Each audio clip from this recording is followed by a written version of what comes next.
الله تعالى في موضع آخر: كنتم خير أمة أخرجت للناس تأمرون بالمعروف وتنهون عن المنكر وتؤمنون بالله.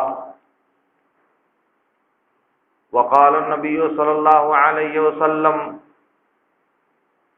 من رأى منكم منكرا فليغيره بيده فإن لم يستطع فبلسانه فإن لم يستطع فبقلبه وذلك أضعف الإيمان. معزز حاضرین،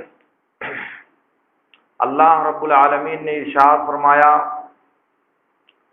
کنتم خیر امۃ اخرجت للناس تأمرون بالمعروف وتنہون عن المنکر وتؤمنون باللہ. تم لوگ سب سے بہتر امت ہو اس لیے کہ تم بھلائی کا حکم دیتے ہو، برائی سے منع کرتے ہو اور اللہ پر ایمان رکھتے ہو.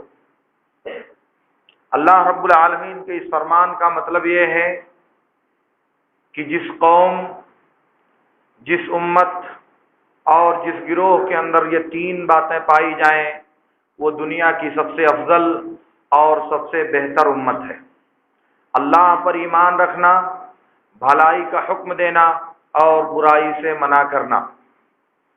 اسی لیے اللہ رب العالمین نے ایک دوسری جگہ ارشاد فرمایا: وَلْتَكُن مِّنكُمْ أُمَّةٌ يَدْعُونَ إِلَى الْخَيْرِ يَأْمُرُونَ بِالْمَعْرُوفِ وَيَنْهَوْنَ عَنِ الْمُنكَرِ. تم میں ایک جماعت ایسی ہونی چاہیے جو لوگوں کو بھلائی کی دعوت دے، معروف اور اچھی باتوں کا حکم دے اور بری باتوں سے منع کرے. اس میں بھی اللہ رب العالمین نے اس مطلوبہ جماعت کے تین اوصاف ذکر کیے ہیں: ایک تو لوگوں کو بھلائی کی طرف بلانا، دوسرے بھلائی کا لوگوں کو حکم دینا، اور تیسرے لوگوں کو منکر اور غلط بات سے منع کرنا. اسی لیے سنن ابن ماجہ اور مسند احمد کی روایت میں ہے، اللہ کے رسول صلی اللہ علیہ وسلم نے ارشاد فرمایا: لَتَأْمُرُنَّ بِالْمَعْرُوفِ أَوْ لَتَنْهَوُنَّ عَنِ الْمُنْكَرِ أَوْ لَيُوشِكَنَّ اللَّهُ أَنْ يُعُمَّكُمْ بِعِقَابٍ مِّنْ عِنْدِهِ ثُمَّ تَدْعُونَهُ فَلَا يُسْتَجَابُ لَكُمْ. کہا کہ تم ضرور بھلائی کا حکم دو اور برائی سے منع کرو، ورنہ اگر ایسا نہیں کرو گے تو اللہ رب العالمین تمہارے اوپر عذاب مسلط کر دے گا، اور تم اللہ تعالیٰ سے دعا کرو گے تو اللہ تعالیٰ تمہاری دعا قبول نہیں کرے گا. ان آیات اور احادیث کے اندر اللہ اور اس کے رسول نے اس بات کی تعلیم دی ہے کہ امت کے انسانوں پر یہ بات فرض ہے کہ وہ ایک دوسرے کو بھلائی کا حکم دیں اور برائی سے منع کریں.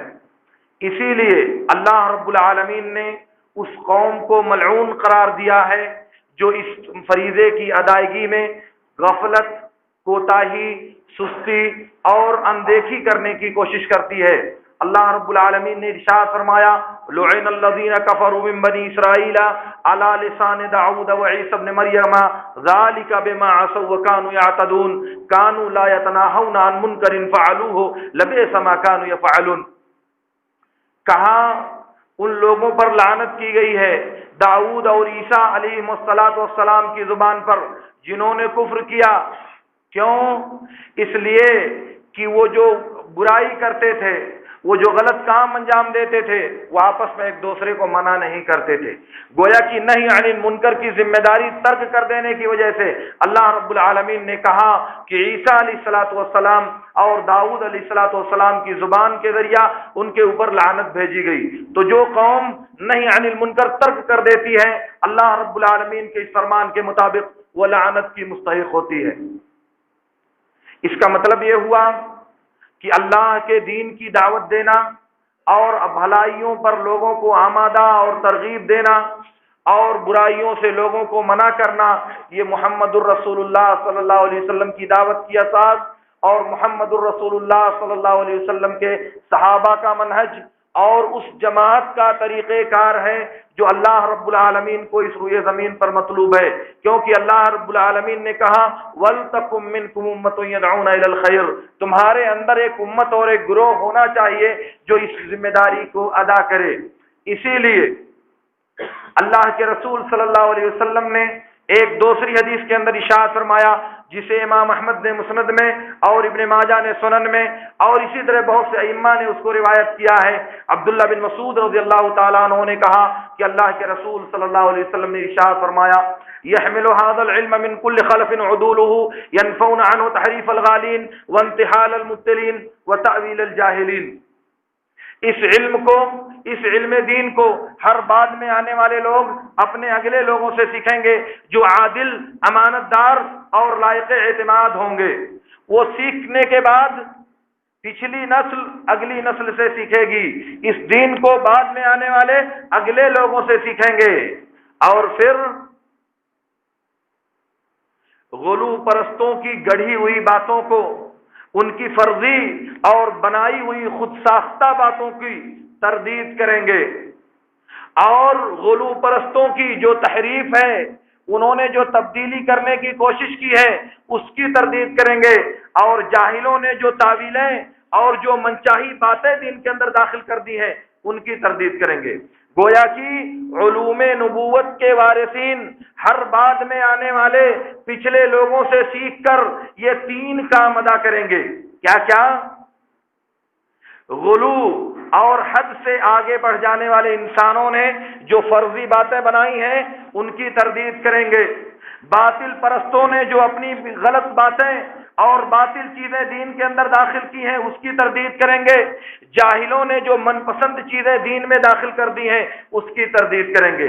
گویا کہ امت محمدیہ کے افضل ترین انسانوں کا، امت محمدیہ کے بہترین انسانوں کا طریقہ یہ ہوگا کہ وہ دنیا کو یہ بتائیں گے یہ صحیح ہے، یہ غلط ہے، یہ درست ہے، یہ ناجائز ہے، یہ حلال ہے، یہ حرام ہے، یہ توحید ہے، یہ شرک ہے، یہ سنت ہے، یہ بدعت ہے، یہ روا ہے، یہ ناروا ہے، اس کو کرنا چاہیے، اس کو نہیں کرنا چاہیے، یہ جنت کا راستہ ہے، یہ جہنم کا راستہ ہے، یہ رحمان کا راستہ ہے، یہ شیطان کا راستہ ہے، یہ اولیاء الرحمان کا طریقہ ہے، یہ اولیاء الشیطان کا طریقہ ہے۔ اس بات کی وضاحت کرنے کے لیے یہ جماعت ہمیشہ محمد الرسول اللہ صلی اللہ علیہ وسلم کی اس تصدیق کے مطابق اس روئے زمین پر موجود رہے گی۔ یہ باتیں جو میں نے آپ سے عرض کیا ہے ان کو آپ ذہن میں رکھیے اور میرے ساتھ تھوڑا سا آگے چلیے۔ پنجاب کا ایک گاؤں ہے جسے فیروز پور نمک کے نام سے یاد کیا جاتا ہے۔ اس گاؤں میں ایک دیندار بزرگ، ایک دیندار انسان رہتے تھے جن کا نام محمد اسماعیل تھا۔ اللہ رب العالمین نے انہیں دولت دیا تھا۔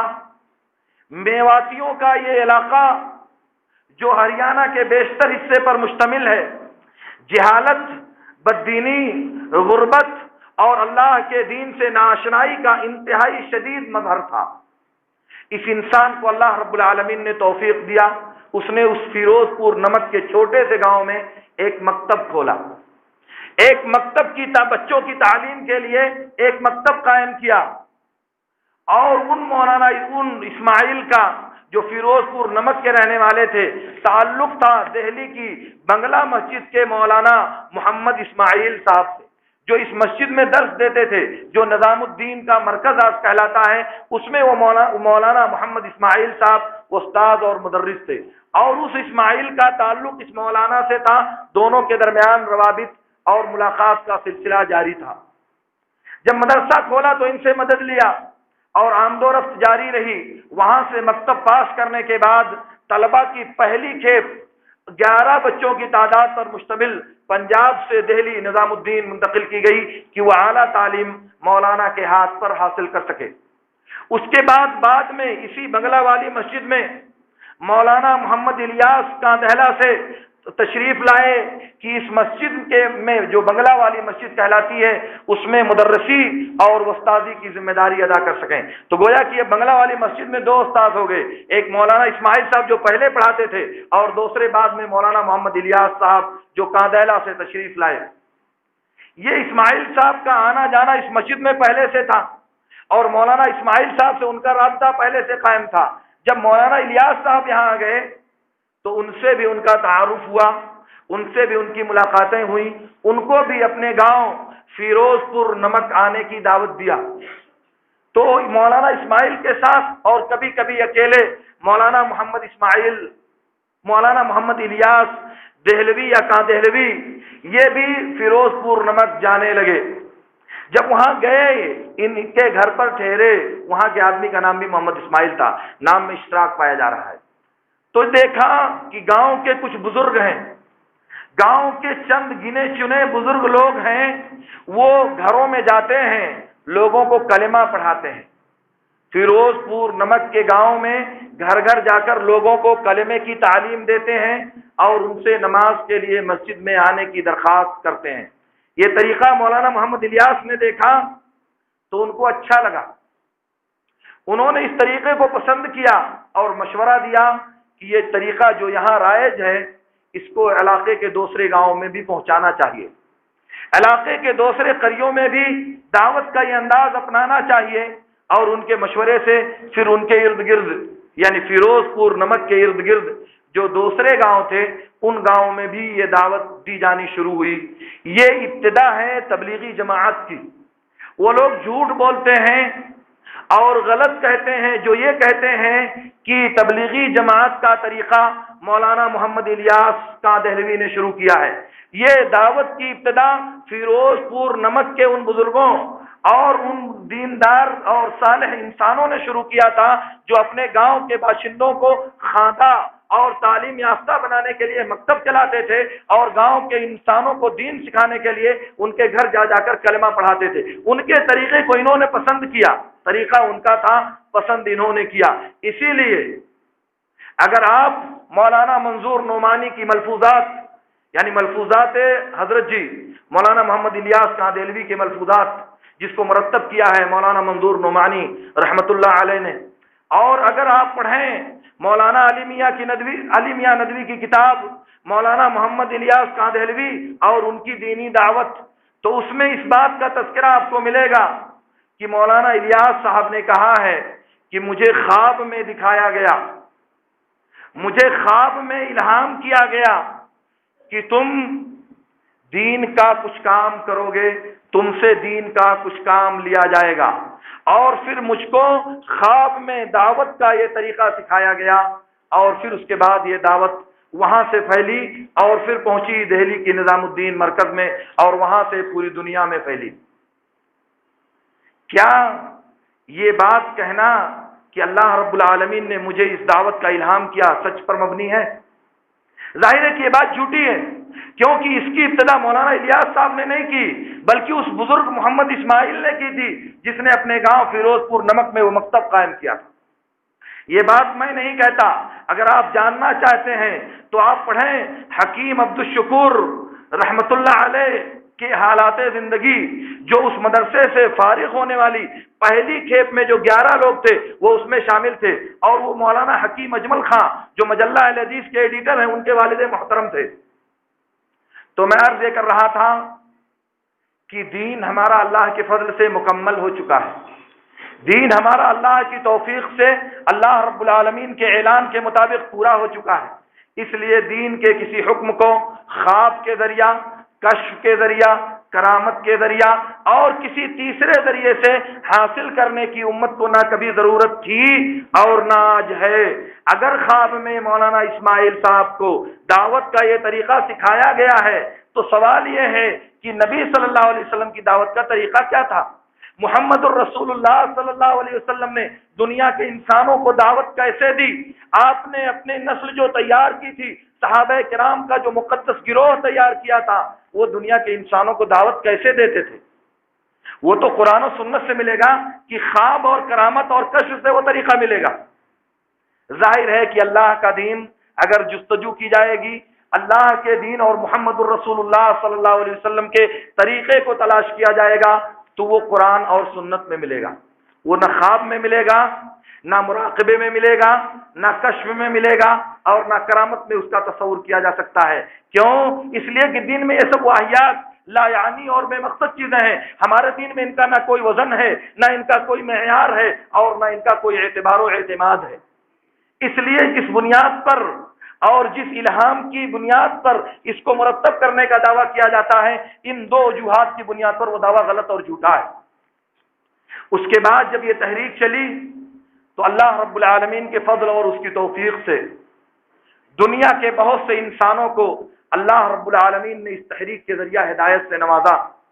ان کی جو جفاکشی، جو محنت اور مقصد سے جو لگن ہے، اللہ رب العالمین نے اس کے ذریعہ دنیا کے بہت سے لٹیروں، بہت سے ڈاکوؤں، بہت سے فاسقوں، بہت سے فاجروں اور بہت سے بددین انسانوں کو راہ راست کی ہدایت دی.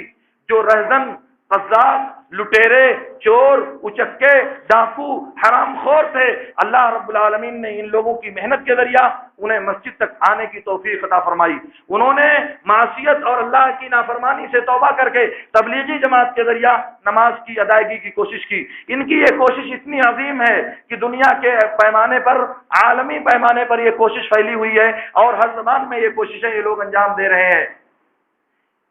اور اسی کے ذریعہ یہ جو دیوبندی جماعت دنیا میں نظر آتی ہے، اس کی حفاظت کا کام انجام پا رہا ہے. دیوبندی جماعت کی حفاظت کا کام تبلیغی جماعت کے ذریعہ انجام پا رہا ہے. یہ بات میں نہیں کہتا، یہ بات مولانا محمد الیاس رحمۃ اللہ علیہ نے خود اپنے ملفوظات میں بیان فرمائی ہے. آپ ان کے ملفوظات کو پڑھیں تو انہوں نے کہا کہ ہمارا مقصد یہ ہے کہ ہم اشرف علی تھانوی رحمۃ اللہ علیہ کی تعلیمات کو دنیا میں عام کریں، اور جب ہم اس کو پھیلائیں گے تو اشرف علی تھانوی کی روحوں کو اور ان کی روح کو تسکین اور اطمینان حاصل ہوگا. گویا کہ تبلیغی جماعت کا مقصد اشرف علی تھانوی رحمۃ اللہ علیہ کی روح کو تسکین پہنچانے کا انتظام کرنا ہے، اور اس کا مقصد ان کی تعلیم کو دنیا کے انسانوں کے سامنے پہنچانا. کس کی؟ مولانا اشرف علی تھانوی رحمۃ اللہ علیہ کی. اللہ کا قرآن پہنچانا نہیں، اللہ کے رسول کی حدیثیں پہنچانا نہیں، صحابہ کا منہج زندگی لوگوں کو پہنچانا نہیں. یہ اس کے مقصد میں داخل ہی نہیں ہے. ان کا مقصد ہے مولانا اشرف علی تھانوی رحمۃ اللہ علیہ کے بیانات، فرمودات، اختیارات اور ان کے علوم کو دنیا کے انسانوں تک تبلیغی جماعت کے ذریعہ پہنچانے کی کوشش کرنا. اس کا مطلب کہ دیوبندی جماعت کی حفاظت کے لیے، دیوبندی جماعت کو استحکام عطا کرنے کے لیے تبلیغی جماعت کو وجود بخشا گیا.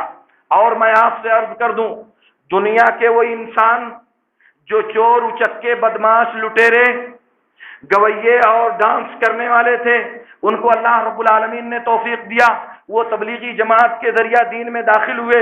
لیکن آپ نوٹ کر لیں اور دل پہ پتھر رکھ کر میری اس بات کو سنیں، وہ پہلی حالت میں اس حالت سے بہتر تھے.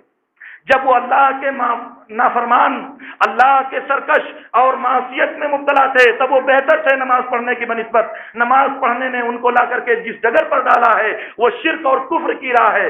پہلے وہ نافرمان اور گنہگار تھے، ابھی وہ شرک اور بدعت کی کھائی میں پڑ چکے ہیں. وہ بہتر تھا ان کے لیے، کیونکہ امید تھی کہ کسی دن وہ توبہ کریں گے، امید تھی کسی دن ان کو اپنی معصیت کا احساس ہوگا، کسی دن ان کے دل میں اللہ کا ڈر اور خوف جاگے گا اور وہ توبہ کریں گے. مگر اب تو دینداری کا غرہ ہے، مگر اب تو تقویٰ کا دعویٰ ہے، مگر اب تو دین پر عمل کرنے کا جذبہ، علماء کی تحقیر کرنے کا جذبہ، اسلامی احکام کی تحقیر کا جذبہ، اور تعویذ اور گنڈوں کو جواز عطا کرنے کا جذبہ، اللہ رب العالمین کی وحدانیت کو ترک کرنے کا جذبہ، قبروں پر مراقبوں اور چلوں کا جذبہ، اور بزرگوں کی روحوں سے مدد طلب کرنے کا جذبہ اب ان کے اندر پروان چڑھ رہا ہے. عقیدے میں اہل سنت کے عقیدے کو ترک کر کے اشعریت اور ماتریدیت کے عقیدے پر گامزن ہونے کی کوشش کرنا. محمد رسول اللہ صلی اللہ علیہ وسلم نے جس عقیدہ توحید کے لیے اپنی اور اپنے صحابہ کی زندگی کھپا دینے کی کوشش کیا تھا، اس کو سرے سے دیش نکالا دے دینا، اس کو سرے سے اپنی دعوت کا کوئی جز نہیں بنانے کی کوشش کرنا. تو پہلے یہ امید تھی کہ وہ توبہ کرے گا، اللہ کا خوف اور اس کا ڈر کبھی اس کے دل میں پیدا ہوگا. مگر اب تو سمجھ رہا ہے کہ میں دیندار بن چکا ہوں، اب تو وہ سمجھ رہا ہے کہ میں شاندار مقرر بن چکا ہوں، اب تو وہ سمجھ رہا ہے کہ میں اللہ کے دین کا سپاہی بن چکا ہوں. وہ توبہ کس بات سے کرے گا؟ اب وہ پڑا ہوا ہے شرک میں، اب وہ پڑا ہوا ہے بدعت میں، اب وہ پڑا ہوا ہے قبروں کے مراقبے اور چلے میں، اب وہ پڑا ہوا ہے بزرگوں کی روحوں سے استمداد کرنے میں، اب وہ پڑا ہوا ہے کشف اور مراقبے کی جستجو میں، اب وہ پڑا ہوا ہے الہام کی تلاش میں، اب وہ پڑا ہوا ہے دوسری راہوں پر، جن راہوں پر نہ نبی صلی اللہ علیہ وسلم کبھی چلے اور نہ کبھی آپ کے صحابہ نے اس پر چلنے کی کوشش کی۔ میں عرض یہ کرنا چاہتا ہوں کہ تبلیغی جماعت کی یہ کوششیں اللہ کے دین کی تبلیغ کے لیے اس معنی کر کے کافی قابل تعریف ہیں کہ انہوں نے قربانیاں دی، جان اور مال کی جانفشانی کے ساتھ انتہائی ہمت کا مظاہرہ کیا، جگہ جگہ پہنچے جہاں عام طور سے لوگوں کو پہنچنا ممکن نہیں ہوتا، انہوں نے اپنے سر پر بوریا اور بستر لادا اور پیدل چل کر اللہ کے دین کے لیے وہاں پہنچے۔ گویا کی جذبے کی طرف اخلاص کی سچائی اور نیت کی پاکیزگی پائی جاتی ہے، اسی لیے تو یہ قربانیاں دی جا رہی ہیں۔ لیکن کیا اسلامی شریعت میں صرف ارادے کا پایا جانا کسی عمل کے اچھے ہونے کی دلیل ہے؟ اسلامی شریعت میں کسی عمل کے لیے کوئی انسان بہت اچھے ارادے والا ہے، بہت اچھی نیت والا ہے، کیا یہ کافی ہے اس کے بہتر ہونے کے لیے؟ نہیں میرے دوستو، اسلامی شریعت میں اللہ رب العالمین نے جو قانون دیا ہے، صحیح مسلم کی ایک روایت میں ہے اللہ کے رسول صلی اللہ علیہ وسلم نے ارشاد فرمایا ان اللہ لا ينظر الى صورکم واعمالکم ولا ان اللہ لا ينظر الى صورکم واجسادکم ولكن ينظر الى قلوبکم واعمالکم۔ اللہ تمہاری صورت اور تمہارے بدن کو نہیں دیکھتا، اللہ رب العالمین تمہاری شکلوں اور تمہاری بدنوں پر نظر نہیں رکھتا، وہ دیکھتا ہے تمہارے دل کو اور تمہارے عمل کو۔ فرض کر لیا کہ دل صاف ہے، اللہ کے دین کی تبلیغ کا جذبہ ہے، مگر عمل، کوئی عمل جو محمد الرسول اللہ صلی اللہ علیہ وسلم کے طریقے کے مطابق نہ ہو، کیا اس عمل کو دین بننے کی حیثیت حاصل ہے؟ وہ عمل دین بن سکتا ہے جو میرے نبی صلی اللہ علیہ وسلم کے لائے ہوئے طریقے کے مطابق نہ ہو؟ ظاہر ہے کہ نہیں۔ اب ایسی چیز کے لیے زندگی بھر آپ قربانی دے دو، ایسی چیز کے لیے آپ اپنی پوری زندگی وقف کر دو، مگر اس میں اللہ کے رسول صلی اللہ علیہ وسلم کا طریقہ نہ پایا جائے تو آپ کی یہ قربانی کس کام کی؟ آپ کی یہ جانفشانی کس کام کی؟ ورنہ میرے دوستو ہمارے لوگ دھوکہ کھاتے ہیں، کیا ارے بڑی محنت کرتے ہیں لوگ، بڑی قربانی دیتے ہیں یہ لوگ، اہل حدیث تو صرف سوئے رہتے ہیں اور دوسروں پر تبصرہ کرنے کی عادت ان کی ہے۔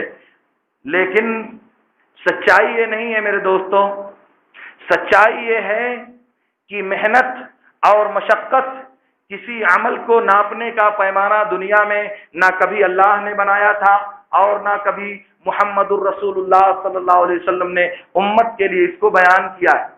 ورنہ خوارج کا وہ گروہ جن کو علی بن ابی طالب رضی اللہ تعالیٰ عنہ نے جنگ نہروان میں ایک ایک کر کے قتل کیا تھا، جن کے بارے میں میرے نبی صلی اللہ علیہ وسلم نے کہا تھا اگر ان کو میں پا گیا تو ان کو اس طرح قتل کر کے ہلاک کروں گا جیسے قوم عاد کو قتل کر کے ہلاک کیا گیا تھا، جس کو یہ قتل کر دیں گے وہ بھی جنت میں جائے گا اور جو ان کو قتل کرے گا وہ بھی جنت میں جائے گا۔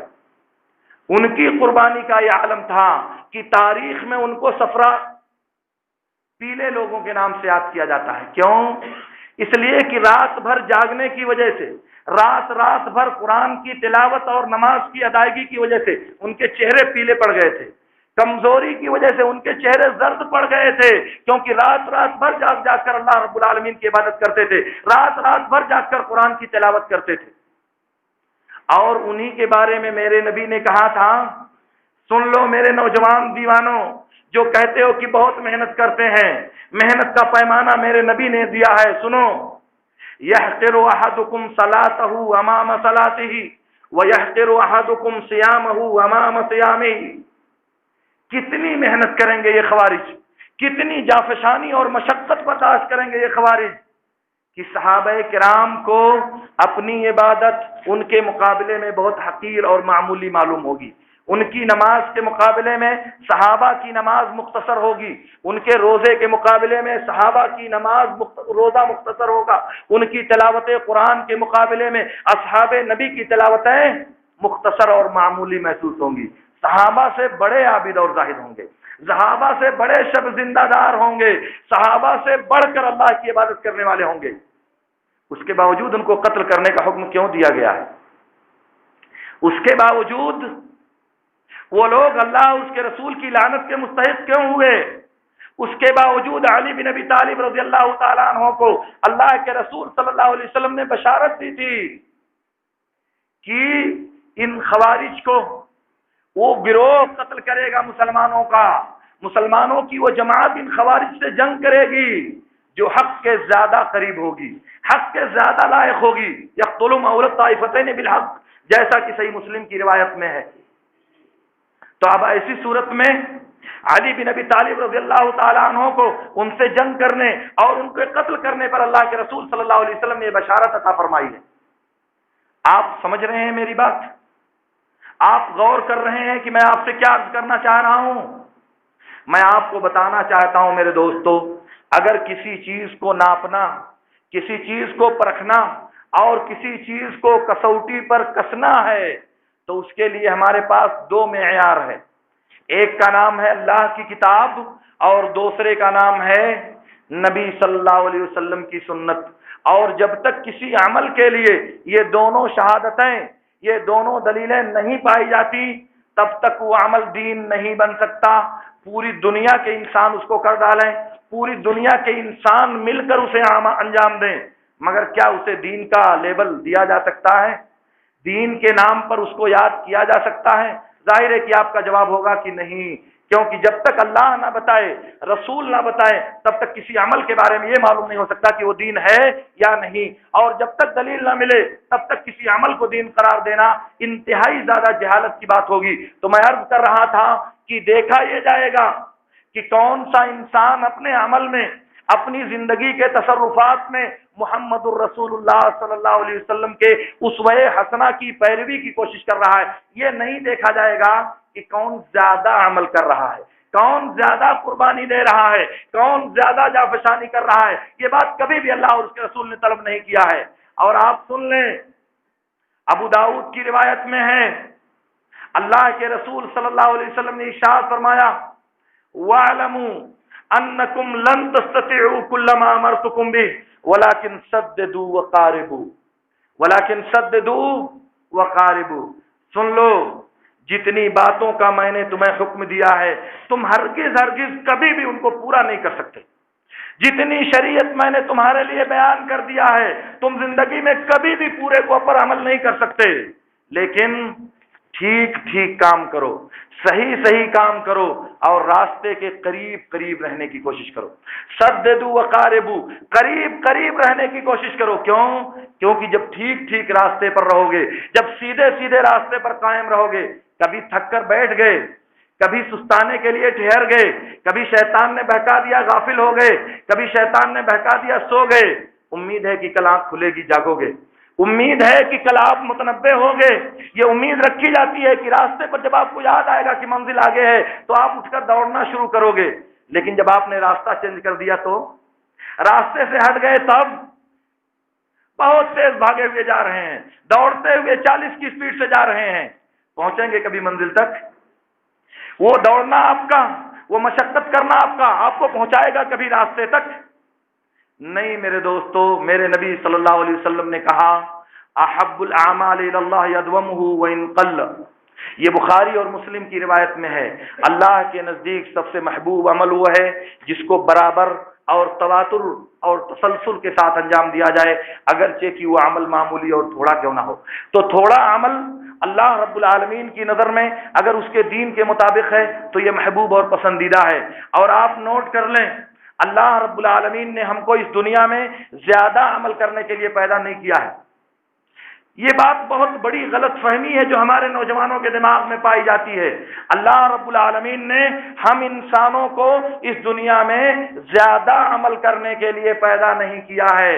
لکھ لیں آپ اپنے صفحے دل پر، جو بات میں آپ سے عرض کر رہا ہوں اس کو آپ لکھ لیں اپنے دل میں۔ اللہ رب العالمین نے ارشاد فرمایا، الذی خلق الموت والحیات لیبلوکم ایکم احسن عملا۔ اللہ نے موت اور زندگی کو پیدا کیا تاکہ تم کو آزمائش میں ڈالے، تاکہ تمہارا امتحان لے کہ تم میں سے کون اچھا عمل کرنے والا ہے۔ کون سا عمل کرنے والا ہے؟ اچھا عمل کرنے والا ہے۔ یہ عمل کرنے والا نہیں، ایکم اکثر عملا، کون زیادہ مشقت کرتا ہے، کون زیادہ محنت کرتا ہے، کون زیادہ قربانی دیتا ہے، کون زیادہ جفا کشی کا مظاہرہ کرتا ہے، یہ اللہ رب العالمین نہیں دیکھنا چاہتا۔ وہ کیا دیکھنا چاہتا ہے؟ ایکم احسن عملا، تم میں سے بہتر عمل والا، حسین عمل والا، خوبصورت عمل والا، اچھے عمل والا، بہترین عمل والا کون ہے، یہ اللہ تعالیٰ دیکھنا چاہتا ہے۔ اور کسی عمل کا بہترین ہونا کب معلوم ہوگا؟ جب اللہ کی تائید، محمد الرسول اللہ صلی اللہ علیہ وسلم کی تصدیق اس کے لیے ملے گی، تب پتا چلے گا کہ یہ عمل اچھا ہے۔ ورنہ ہم اپنی عقل سے، اپنے شعور سے، اپنے تجربے سے، اپنی معلومات سے کسی عمل کو اگر اچھا قرار دیں تو اسے اللہ کے نبی صلی اللہ علیہ وسلم نے ضلالت اور گمراہی قرار دیا ہے اور اعلان کیا ہے۔ بخاری اور مسلم کی روایت میں ہے، من احدث فی امرنا ھذا ما لیس منہ فہو رد۔ دوسری روایت ہے جسے لوئین نے اپنے جز میں روایت کیا ہے، من احدث فی دیننا ھذا ما لیس منہ فہو رد۔ جس نے ہمارے اس دین میں نئی بات پیدا کیا تو وہ بات مردود ہوگی۔ ہمارے اس دین میں جو نئی بات پیدا کرے گا وہ بات اللہ کی نظر میں غیر مقبول اور مردود ہوگی، وہ کتنی زیادہ کیوں نہ ہو، پہاڑ جیسا وہ عمل کیوں نہ ہو، انتہائی زیادہ جفا کشی، انتہائی زیادہ قربانی کے بعد ہی کیوں نہ وہ عمل کیا گیا ہو، مگر وہ عمل ہوگا مردود، وہ عمل ہوگا غیر مقبول۔ پوری دنیا کے انسان مل کر اس کو کرے تب بھی وہ غیر مقبول ہوگا، اور دنیا کا صرف ایک انسان اس کو انجام دے تب بھی وہ غیر مقبول ہوگا۔ جب تک میرے نبی صلی اللہ علیہ وسلم کی تائید اور اللہ اور اس کے کتاب کی تصدیق اس پر نہیں پائی جائے گی، اس پر مہر نہیں پائی جائے گی، تب تک وہ عمل دین بننے کا حق نہیں رکھتا۔ تو میں آپ سے عرض یہ کر رہا تھا کہ تبلیغی جماعت کے ذریعہ جو کام انجام پائے ان کا خلاصہ یہ ہے جو میں نے آپ کے سامنے عرض کیا، لیکن ہم کو ان کے طریقے دعوت سے بہت سی پریشانیاں ہیں۔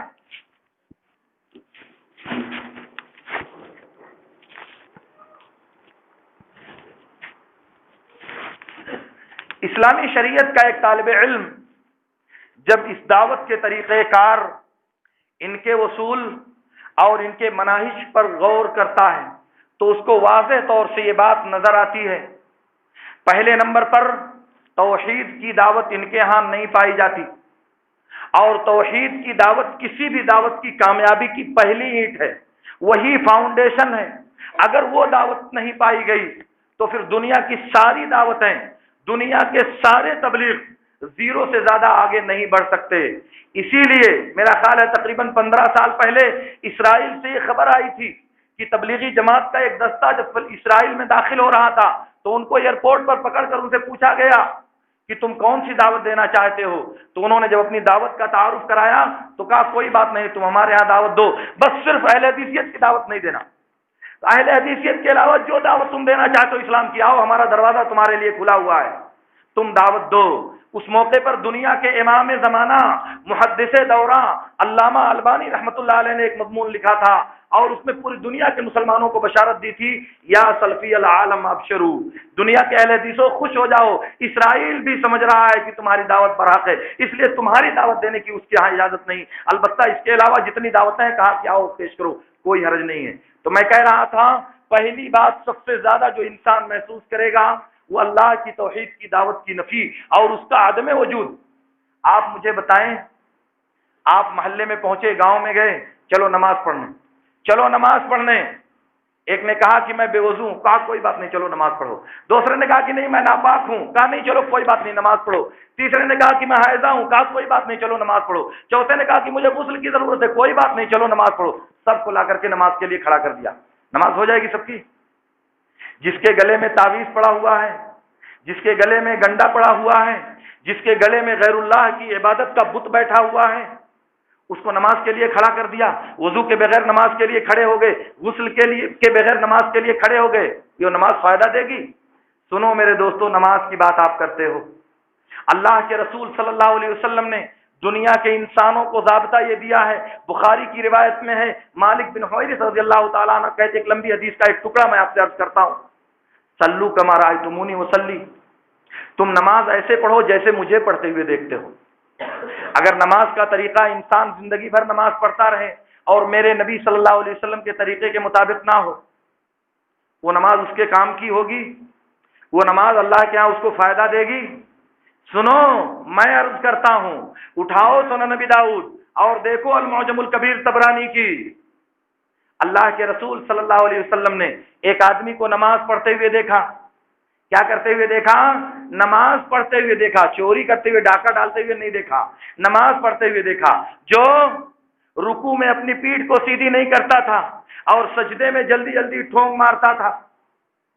آپ نے اس کو دیکھا تو کہا اگر یہ اسی پر انتقال کر گیا تو ملت محمد کے علاوہ کسی اور ملت پر اس کا انتقال ہوگا، محمد الرسول اللہ صلی اللہ علیہ وسلم کے دین اور ان کی ملت پر اس کا انتقال نہیں ہوگا۔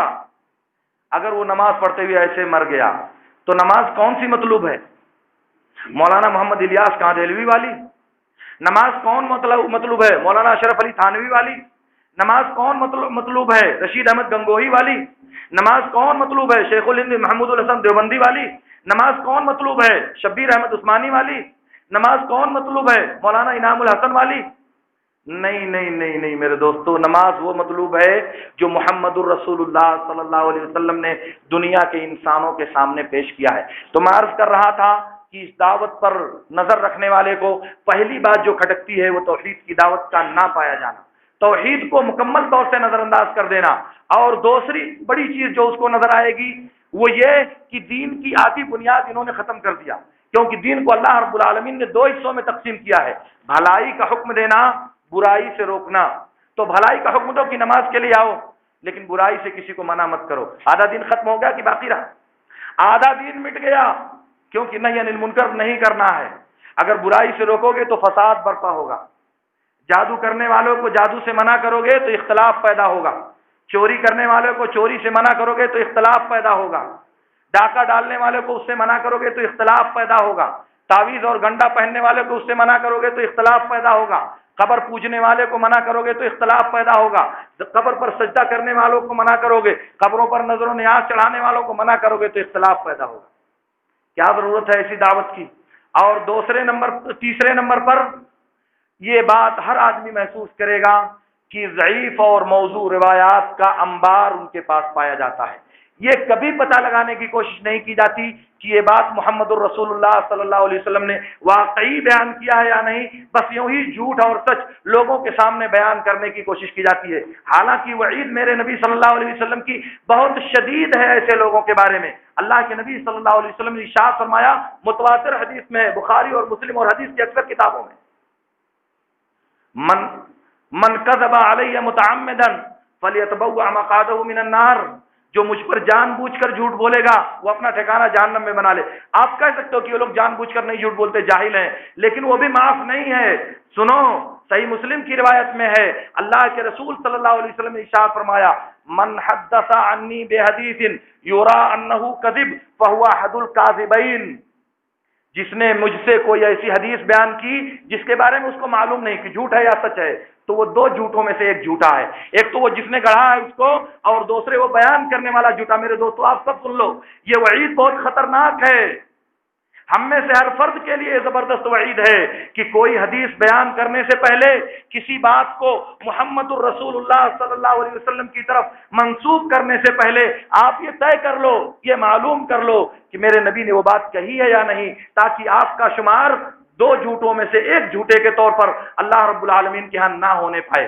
تو میں نے کہا کہ جھوٹی اور گڑی ہوئی ضعیف اور موضوع روایتوں کی کثرت اس بات کا پیغام دیتی ہے کہ اللہ کے دین میں ایسی چیزیں داخل کر دی جائیں جو اللہ کے دین میں حقیقت میں موجود نہیں ہیں۔ اور اس کے علاوہ یہ جو اصول ستہ بنائے ہیں، یہ جو دعوت کا دن کی تعین کی ہے، اور اس کے علاوہ جو دعوت نہ کھانے کا، دعا کرانے کے جو طریقے ان کے یہاں رائج ہیں، وہ سب کے سب خلاف شرع ہیں۔ لیکن یہ موٹی تین باتیں ایسی ہیں جس کے بعد دین کی بنیاد ختم ہو جاتی ہے، جس کے بعد دین باقی ہی نہیں رہتا، کیونکہ وہ دین جس میں توحید نہ ہو، وہ دین جس میں ایمان نہ ہو، وہ دین جس میں نہی عن المنکر کی ذمہ داری نہ ادا کی جائے، وہ دین جس میں نبی صلی اللہ علیہ وسلم کی سچی باتوں کو پہنچانے کی کوشش نہ کی جائے، وہ دین کون سا ہے؟ وہ تو پہیلیوں والا دین ہوگا، وہ تو خواب اور کرامات والا دین ہوگا۔ آپ سنیں، مجھے حیرت ہوتی ہے، فضائل درود اٹھا کر آپ پڑھو، میں ہانکنے کی عادت نہیں رکھتا، آپ پڑھو فضائل درود، اس میں لکھا ہے کہ میدان محشر میں ایک انسان کے نامہ اعمال کو تولا جائے گا، اس کے نامہ اعمال میں نیکیوں کا پلڑا اوپر ہو جائے گا، گناہوں کا پلڑا جھک جائے گا، کہ اتنے میں ایک آدمی ایک چھوٹا سا پرزہ لے کر کے آئے گا اور نیکیوں کے پلڑے میں ڈال دے گا اور وہ پلڑا بھاری ہو جائے گا، اور گناہوں کا پلڑا جھک جائے اوپر ہو جائے گا اور نام اعمال یعنی نیکیوں کا پلڑا بھاری ہو کر جھک جائے گا۔ وہ آدمی کہے گا تم تو بہت اچھے انسان ہو، تم کون ہو؟ تم نے بڑے اچھے وقت میں میری مدد کیا ہے۔ تو کہیں گے کہ میں تمہارا نبی ہوں اور تو نے جو درود مجھ پر بھیجا تھا یہ پرچی وہی درود اس میں لکھا ہوا ہے۔ آپ مجھے بتاؤ کہ وہ درود جو اس انسان نے بھیجا تھا یہ کرامن کاتبین اس کو نوٹ نہیں کر سکے تھے؟ اللہ نے جو فرشتے معمور کیے ہیں اعمال کو لکھنے کے لیے، یہ فرشتے اسے نہیں لکھ سکے تھے کیا؟ اور پھر دوسری بات، اللہ کے نبی کو کس نے پہنچایا وہ درود؟ کہاں سے پہنچا میرے نبی صلی اللہ علیہ وسلم کو وہ درود اور اس کی پرچی؟ اب جس انسان کے پاس ایسا عقیدہ پایا جائے وہ دین کے لیے محنت کرنے کا جذبہ اپنے اندر پیدا کرے گا۔ آپ سنو، فضائل نماز میں لکھا ہے، میرا خیال ہے اس کے 11 یا 12 صفحے پر، کہ کوفہ میں ایک مشہور حمال کلی تھا، وہ لوگوں کے سامان لاد کر ادھر ادھر پہنچاتا تھا۔ ایک دن اس کو ایک آدمی ملا اور سامان دیا، کہا لے کر کے چلو۔ شہر سے باہر نکلے تو ایک شاہراہ عام تھی، اس نے عام راستے سے ہٹ کر ایک چھوٹے راستے پر اس کو ڈالا۔ آگے لے جا کر جب سنسان جگہ آئی تو کہا یہاں روکو، اترا، تلوار نکالی اور کہا کہ میں تم کو قتل کر دوں گا۔ اس کلی سے کہا کہ میں تم کو مار ڈالوں گا۔ اس نے بڑی منت سماجت کیا، بڑی سفارش کیا، بہت زیادہ رویا اور گڑگڑایا، مگر اس نے ایک نہیں سنی، کہا نہیں مجھے تمہاری جان لینی ہے۔ اس کے بعد اس نے اس سے درخواست کی مجھے 2 رکعت نماز پڑھ لینے دو۔ اس نے اجازت دے دیا، یہ 2 رکعت نماز پڑھنے لگا۔ اس نے دعا کیا، امن یجیب المضطر اذا دعا، یہ دعا پڑھی کہ مجبور کی دعا کون قبول کرتا ہے جب وہ اللہ تعالیٰ سے دعا کرتا ہے۔ کہ اتنے میں ایک سوار آیا اور تلوار نکالی اور اس ڈاکو کا سر قلم کر دیا اور پھر یہ قلی نجات پا گیا اس نماز کی برکت سے۔ سوال یہ ہے کہ اگر انسان نماز پڑھے اور نماز کے بعد اس کی جان محفوظ نہ رہ جائے تو کیا نماز کی کوئی اہمیت باقی نہیں رہے گی؟ نماز کی عظمت کا یہ تصور واقعے کے ذریعہ دلانے کا مطلب یہ ہوا کہ کسی انسان نے نماز پڑھی، اللہ سے پناہ طلب کی، پناہ نہیں مل سکی، تو اس کا مطلب نماز کی کوئی اہمیت باقی نہیں رہے گی، نماز کی کوئی عظمت باقی نہیں رہ جائے گی۔ اور اگر نماز ہی لوگوں کی جان کی حفاظت کرتی ہے تو عمر بن خطاب رضی اللہ تعالیٰ عنہ کو فجر کی نماز میں مجوسی نے خنجر مارا تھا، وہ نماز خلیفہ راشد عمر فاروق رضی اللہ تعالیٰ عنہ کی حفاظت نہیں کر سکی اور وہ نماز اس قلی کی حفاظت کرنے چلی آئی۔ کبھی سوچا اپنے ان خرافات پر؟ اور دیکھیں آپ حکایات صحابہ، عبداللہ بن زبیر نے اللہ کے رسول کا خون پی لیا، سنان بن مالک نے اللہ کے رسول کا خون پی لیا، خون جس کو اللہ رب العالمین نے حرام قرار دیا ہے، پوری امت کا اجماع ہے کہ بہتا ہوا خون حرام ہے۔ قل لا اجد فيما اوحي الي محرما على طاعم يطعمه الا يكون ميتة او دما مسفوحا، بہنے والا خون پوری امت کا اجماع، میں نے کہا کہ وہ حرام ہے، اور نبی کا خون وہ صحابی پی رہے ہیں اور اللہ کے رسول صلی اللہ علیہ وسلم ذرا بھی انکار نہیں کر رہے ہیں۔ کیا گنجائش ہے اس بات کی جبکہ شریعت میں یہ بات نہیں پائی جاتی؟ اس طرح کی نظیریں بھری پڑی ہیں۔ اور فراڈ دیکھیے، یہ جو تبلیغی نصاب چل رہا تھا، جب علماء نے ہنگامہ کیا، موضوع ہے، جھوٹ ہے، گڑا ہوا ہے، شرک اور بدعت سے بھری ہوئی کتاب ہے، تو نام بدل دیا گیا، نام کر دیا گیا فضائل اعمال۔ تبلیغی نصاب دنیا سے غائب کر دیا گیا، اندر معلومات وہی ہے، ٹائٹل بدل دیا گیا، گویا کہ شراب وہی ہے، صرف بوتل اور لیبل تبدیل کر دیا گیا ہے۔ کیا بوتل بدل دینے سے شراب بدل جائے گی؟ تبلیغی نصاب کو فضائل اعمال کر دینے سے اس کے مضمون اور معانی تبدیل ہو جائیں گے؟ اسی لیے اجمیوں کے لیے فضائل اعمال پڑھی اور پڑھائی جاتی ہے اور عربیوں کے لیے ریاض الصالحین پڑھی اور پڑھائی جاتی ہے۔ ریاض الصالحین ایک بہتر حدیث کی کتاب ہے، مگر فضائل اعمال اور تبلیغی نصاب خرافات، شرکیات، بدعات اور غیر واقعی واقعوں اور افسانوں کا ایک مجموعہ ہے۔ اس میں دین کے علاوہ ساری باتیں درج کی گئی ہیں۔ اگر میں مثالیں دے کر آپ کو سمجھاؤں تو بات میری بہت لمبی ہو جائے گی۔ سر دست میں آپ سے بتانا یہ چاہ رہا ہوں کہ میرے نبی صلی اللہ علیہ وسلم کی دعوت کا جو طریقہ تھا، جو اس کے اصول اور اس کی جو بنیادیں تھیں، ان بنیادوں میں ایمانیات کو سب سے پہلا درجہ حاصل ہے۔ دوسرے نمبر پر اس کے دو جز ہیں، ایک امر بالمعروف اور دوسرے نہی عن المنکر۔ اس لیے اس طریقے دعوت سے ہٹ کر اگر کوئی دعوت دی جاتی ہے تو بنیادی طور پر وہ دعوت غلط ہے۔ وہ دعوت اللہ کے ہاں نجات دینے والی دعوت نہ کبھی تھی اور نہ آئندہ کبھی بن سکتی ہے۔ کامیابی کے لیے ضروری ہے کہ دعوت کا وہ طریقہ اپنایا جائے جو محمد الرسول اللہ صلی اللہ علیہ وسلم نے اپنی زندگی میں دنیا کے انسانوں کے سامنے پیش کیا ہے۔ مجھے حیرت ہوتی ہے، کہتے ہیں کہ 600 بار لا الہ کہے۔ ان کے ہاں جو ورد ہے فضائل اذکار آپ پڑھیے، فضائل ذکر آپ پڑھیے، 600 مرتبہ کیا پڑھیں؟ لا الہ، اور پھر اس کے بعد 400 مرتبہ پڑھے الا اللہ۔ گویا کہ جب 600 مرتبہ صرف لا الہ الا اللہ پڑھے گا، 600 مرتبہ وہ کفر کرے گا، 600 مرتبہ پہلے کفر کرے گا وہ، اس کے بعد وہ توحید میں داخل ہوگا الا اللہ کے ذریعہ، کیونکہ دو جز ہے، کوئی معبود دنیا میں نہیں پایا جاتا، چلا رہا ہے کوئی معبود نہیں، کوئی معبود نہیں، 600 مرتبہ وہ کفر میں داخل ہوگا۔ اسی لیے دنیا کے تمام محدثین، شیخ علامہ البانی رحمۃ اللہ علیہ، شیخ ابن باز رحمۃ اللہ علیہ، ابن عثیمین رحمۃ اللہ علیہ، مقبل بن ہادی وادعی رحمۃ اللہ علیہ، عبید جابری، سلیم ہلالی، علی حسن عبد الحمید، ابو اسحاق حوینی، اور پھر حمود بن عبداللہ التویجری اور تقی الدین الہلالی، سیف الرحمن احمد دہلوی، کتنے نام میں گناؤں، سب اہل حدیث علماء کا اس بات پر اجماع ہے کہ تبلیغی جماعت ایک بدعی اور شرکی جماعت ہے۔ ان کا ساتھ دینا سنت کی غیرت رکھنے والے کسی بھی مسلمان کے لیے جائز نہیں ہے۔ دعوت و تبلیغ کے لیے نبی کے طریقے سے ہٹ کر دعوت کا یہ انداز اپنانا جو اس جماعت نے اپنایا ہوا ہے، اہل سنت کے غیور نوجوانوں کے لیے کبھی جائز نہیں قرار دیا کسی انسان نے۔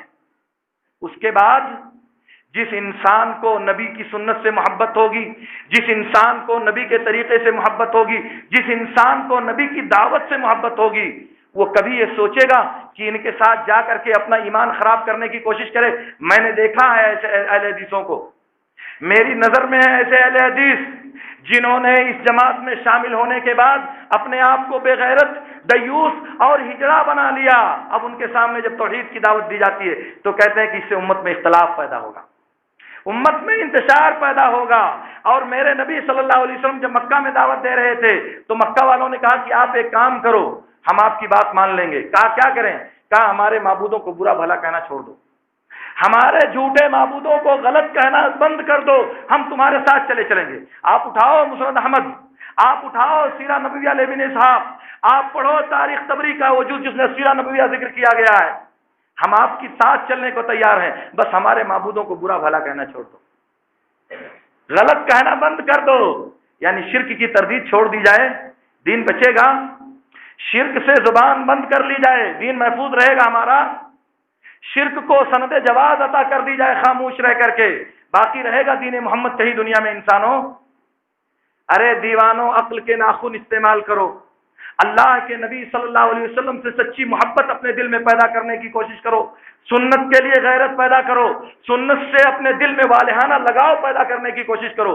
کمی ہو سکتی ہے، غفلت ہو سکتی ہے، سستی ہو سکتی ہے، کوتاہی ہو سکتی ہے، کیونکہ انسان کی خاصیت ہے کل بنی آدم خطا وخیر الخطائین التوابون، ہر انسان غلطی کرتا ہے، غلطی ہو سکتی ہے، لیکن غلطی منہج کی غلطی نہیں ہونی چاہیے، راستے کی غلطی نہیں ہونی چاہیے، طریقہ عبادت کی غلطی نہیں ہونی چاہیے، طریقہ عمل کی غلطی نہیں ہونی چاہیے۔ راستے پر رہو، ٹھہر جاؤ، سست ہو جاؤ، غافل ہو جاؤ، لاپرواہ ہو جاؤ، امید ہے کہ کبھی جاگو گے، امید ہے کہ کبھی متنبع ہوگے، لیکن اگر تسدید نہیں رہی اور قریب قریب رہنے کی کوشش نہیں کیا تو انجام کار آپ خود سوچ سکتے ہیں۔ اللہ رب العالمین، باتیں اور بھی عرض کرنے کی موجود ہے لیکن وقت شاید میں نے آپ کا زیادہ لے لیا۔ اللہ رب العالمین سے میری دعا ہے کہ اللہ رب العالمین ہمیں ان باتوں کو سمجھنے اور ان پر عمل کرنے کی توفیق عطا فرمائے۔ وآخر دعوانا ان الحمد للہ رب العالمین۔ اقول لکم ما تسمعون واستغفر اللہ لی ولکم۔ یہ 200 خطبہ ہو گیا نا؟ بیٹھا تھا میں نے.